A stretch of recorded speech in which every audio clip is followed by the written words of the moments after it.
हर हर महादेव। जय महाकाल। स्वागत है आपका कहानी मंगल चैनल पर। आप देख रहे हैं आपका अपना चैनल कहानी मंगल।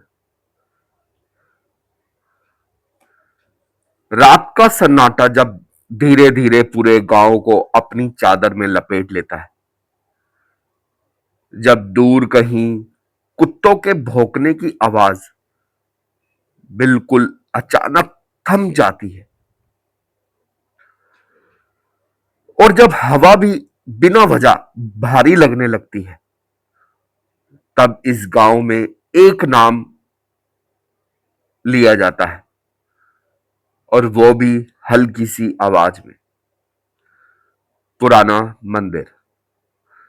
कहते हैं ये मंदिर सिर्फ ईंट और पत्थर का ढांचा नहीं है, बल्कि एक ऐसा अड्डा है जहां कभी इंसानों की जान की कीमत चढ़ाई जाती थी।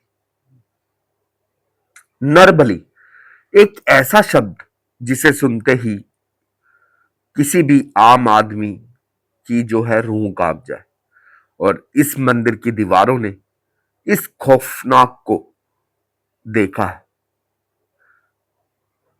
और आज तक कैद करके रखा है। गांव के बुजुर्ग आज भी उस रास्ते से गुजरने से पहले सिर झुका लेते हैं, और बच्चे तो उस दिशा में देखने तक की हिम्मत नहीं करते। पर सबसे डरावनी बात यह नहीं है कि वहां कभी बलि दी जाती थी। डरावनी बात यह है कि कुछ लोगों का मानना है वो सिलसिला कभी रुका ही नहीं। कई सालों से हर कुछ समय बाद गांव में कोई ना कोई रहस्यमय तरीके से गायब हो जाता है। कोई सबूत नहीं, कोई आवाज नहीं, बस एक खामोशी जो और भी ज्यादा डरावनी होती है। और हर बार लोगों की निगाहें उसी पुराने मंदिर पर टिकती हैं, जैसे वो जानते हो कि किसे अगला बुलाना है। आज की कहानी उसी काले रहस्य की परतें खोलने वाली है। एक ऐसा सच जिसे जानने के बाद शायद आप भी रात के सन्नाटे में डरने लगेंगे, क्योंकि हर मंदिर भगवान का घर नहीं होता। कुछ मंदिर किसी और के भी होते हैं।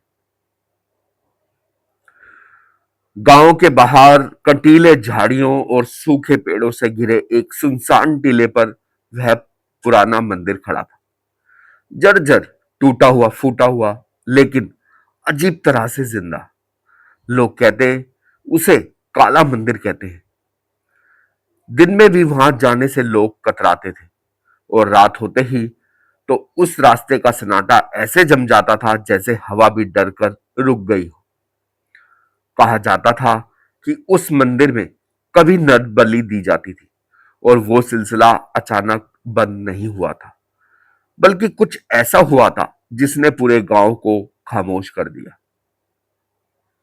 राघव, जो शहर से अपने पुश्तैनी गांव आया था, इन कहानियों पर विश्वास नहीं करता था। उसे ये सब अंधविश्वास लगता था।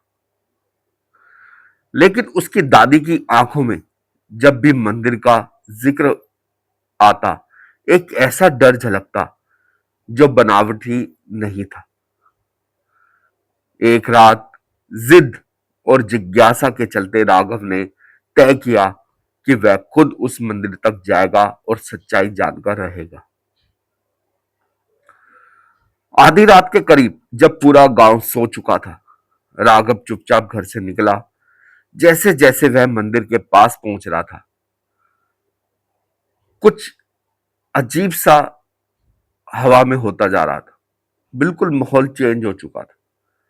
झाड़ियों में अजीब सी सरसराहट हो रही थी, जैसे कोई उसका पीछा कर रहा हो। मंदिर के दरवाजों तक पहुंचते ही उसे एक सड़ी हुई गंध महसूस हुई। खून और धूप बत्ती की मिलीजुली बदबू। दरवाजा अपने आप खुल गया। अंदर अंधेरा था, लेकिन दीवारों पर पुराने खून के धब्बे साफ दिख रहे थे। बीच में एक पत्थर की वेदी थी, जिस पर सूखे हुए खून की परत जमी थी। तभी उसे धीमी धीमी मंत्रों की आवाज सुनाई दी। राघव ने मुड़कर देखा, एक काले कपड़ों में लिपटा आदमी, आंखें लाल, हाथ में एक खंजर लिए मंत्र पढ़ रहा था। राघव का दिल तेजी से धड़कने लगा। वह छिपने की कोशिश करने लगा, लेकिन तभी उसकी नजर एक कोने में पड़ी। वहां एक छोटी लड़की बंधी हुई थी, बेहोश, जैसे उसे बलि के लिए लाया गया हो। राघव को जब उसने देखा तो उसका एकदम खोल खून जो था वो खोल उठा। वह तुरंत आगे बढ़ा और उस आदमी को रोकने की कोशिश की, लेकिन जैसे ही उसने उस आदमी को छुआ, वह अचानक गायब हो गया। मंदिर में सन्नाटा छा गया।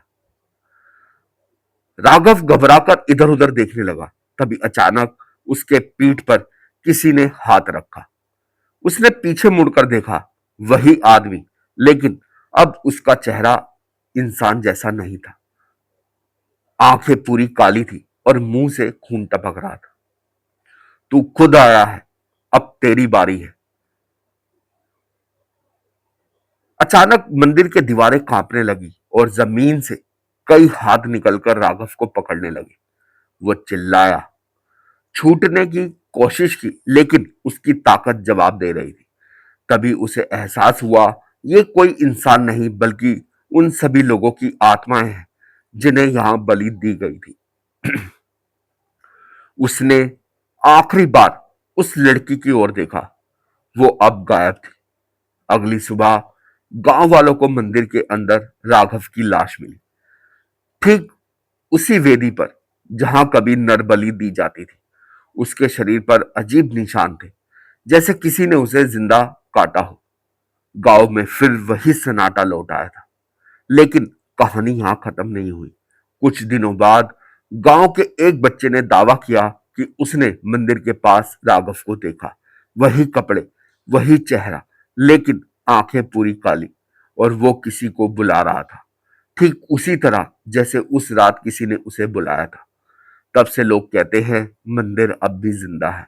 बस फर्क इतना है, अब बलि देने वाला कोई और नहीं, बलि लेने वाला खुद शिकार बनकर लौटा है।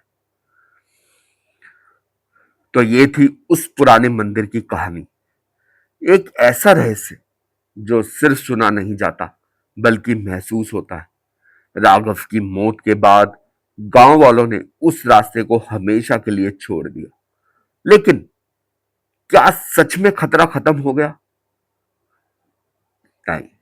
कहते हैं कुछ रातों में अब भी उस मंदिर से मंत्रों की धीमी धीमी आवाज आती है, और कभी कभी किसी अनजान इंसान की चीखें सुनाई देती हैं। और डर वाली बात यह है कि कई लोगों ने दावा किया है, उन्हें सपनों में कोई बुलाता है। वही मंदिर, वही आवाज और वही अंधेरा। शायद वो मंदिर अब भी किसी का इंतजार कर रहा है। शायद अगली बलि अब भी बाकी है। अगर आप कभी ऐसे किसी सुनसान रास्ते से गुजरे और अचानक आपको लगे कि कोई आपको पुकार रहा है, तो पीछे मुड़कर मत देखना, क्योंकि हो सकता है वो कोई इंसान ना हो। अगर आपको ये कहानी पसंद आई हो तो इससे जरूर लाइक कीजिएगा, शेयर जरूर कीजिएगा, और याद रखें, कुछ रहस्य जितने दूर रहे उतना ही बेहतर होता है। तो दोस्तों, ये थी एक कहानी नरबली की। नरबली, जहां मंदिर में नर कई साल पहले नरबली दी जाती थी, क्योंकि लोग जो हैं बहुत से अंधविश्वासों में होते हैं। कोई जानवरों की बलि देता है, कोई क्या देता है। इन चीजों से हमें हमेशा दूर रहना चाहिए। हमें अंधविश्वासों से दूर रहना चाहिए। और अगर आप किसी भी जगह के बारे में या कुछ भी आप जानते हैं जो हॉन्टेड है, प्लीज हमसे शेयर कीजिए, ताकि उस पर कहानी हम आप तक ला सके और आपको वहां के बारे में बता सके। तो मिलेंगे नेक्स्ट वीडियो में। तब तक आप अपना अपने परिवार का ध्यान रखिए और एक बार जरूर प्यार से बोलिएगा, हर हर महादेव, जय महाकाल। धन्यवाद।